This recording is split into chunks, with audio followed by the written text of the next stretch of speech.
Right now, a fired fast food worker is getting a big show of support. For a second day, protesters are trying to shut down the lunch rush at Subway. This after they say an employee was fired for organizing fast food worker protests over the summer. KOMO 4's Liz DeWicki is there right now where that protest is supposed to be kicking off this hour. Liz, good morning.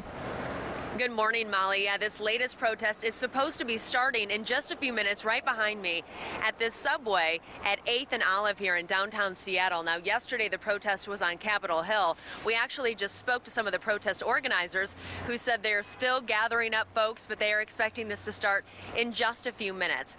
Now, here's the goal of these protests: to make a statement, all while shutting down business, like you said, during lunch at Subways all across the area this week.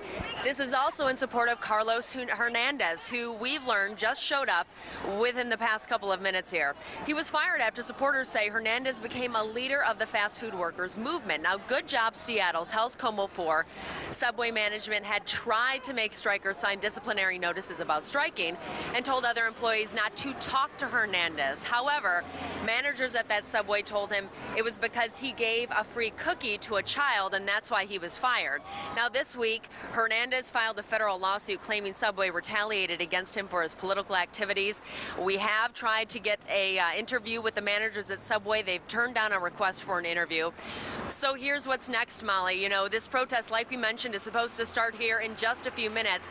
In fact, as this bus passes by, you can see some of the protesters arriving. They've got a couple noisemakers. They've got their signs ready to go in just a few minutes here. But you can expect protests like this popping up at Subways across the area, not just here.